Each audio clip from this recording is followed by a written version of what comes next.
Please ये नाटक बंद कीजिए और मैंने कह दिया ना, मैं ये शादी नहीं करूंगी। That's it. और अगर तुझे अपनी सगी माँ से मिलने का मौका मिले तब भी ये शादी नहीं करेगी? सुधा के पास अपने तुरूप के इक्के का इस्तेमाल करने के अलावा अब कोई चारा नहीं था। उसने आगे कहा, मैं और तुम्हारे पापा जानते हैं कि इस वक्त तुम्हारी माँ कहाँ है। ये सुनकर आरोही स्तब्ध हो गई। उसकी सख्ती जैसे बेबसी में बदल गई। कुछ दिन पहले ही मिली थी वो हमें। सुधा ने आगे बताया और फिर महेश्वर की तरफ देखकर इशारा किया। आरोही ने जल्दी से वो तस्वीरें उठाई और देखने लगी। उसके आंसू जो अब तक उसके साहस के बांध से रुके हुए थे वो छूट गए और बहने लगे।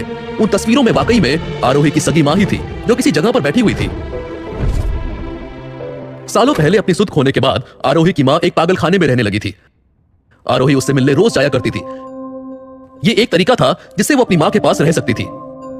लेकिन कुछ महीनों पहले आरोही का ये इकलौता सुख भी उससे छिन गया। उसकी माँ अचानक कहीं गायब हो गई। वो कहां चली गई थी ये किसी को पता नहीं था।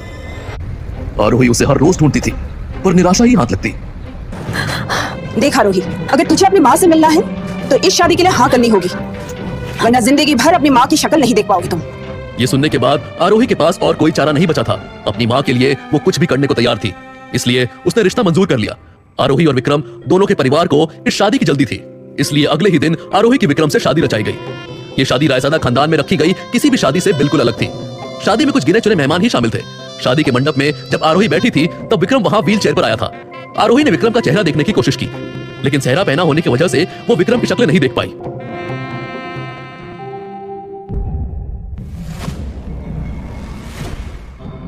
वहां क्यों खड़ी हो? यहाँ मेरे पास आओ। ये आवाज सुनकर आरोही सोचने लगी कि ऐसे बेजान अवस्था में पड़े आदमी की आवाज इतनी करारी कैसे हो सकती थी, और साथ ही साथ उसे यह भी लगा कि ये आवाज उसने पहले कहीं सुनी है। आरोही के नजदीक आते ही विक्रम को एक खास तरह की खुशबू महसूस हुई। इस खुशबू से विक्रम को कुछ याद आने लगा। ये वही खुशबू थी जो उस रात उस होटल इंपीरियल के कमरे में महसूस हुई थी। 2 दिन पहले आरोही का 24वां बर्थडे था और उसकी सौतेली बहन अनन्या ने होटल इंपीरियल के एक कमरे में आरोही को सेलिब्रेशन के लिए बुलाया था। वहां पर अनन्या ने एक ड्रिंक में कुछ मिलाया और आरोही को पकड़ा दिया, जिससे पीते ही आरोही को कुछ अजीब सा लगा। उसे ऐसा लगने लगा कि जैसे उसे होश तो था लेकिन वो कुछ भी बोल नहीं पा रही थी।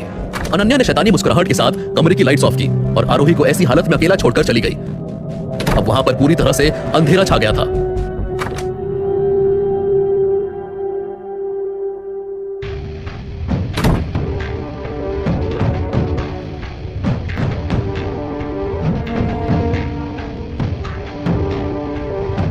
तुम मेरी मदद करो, मैं तुम्हारी मदद करूंगा। आरोही को लग रहा था कि वो आवाज किसी दूसरी दुनिया से आ रही थी। उस आवाज में मानो जहर घुला था। मदद करो। उस नशे की हालत में आरोही सोचने लगी कि वो किस मदद की बात कर रहा था। वो उस परछाई का चेहरा नहीं देख पा रही थी, पर उसकी पैनी आंखें साफ साफ दिख रही थी। इतने अंधेरे में भी उन आंखों में उसे रूखापन और गर्व साफ साफ दिखा।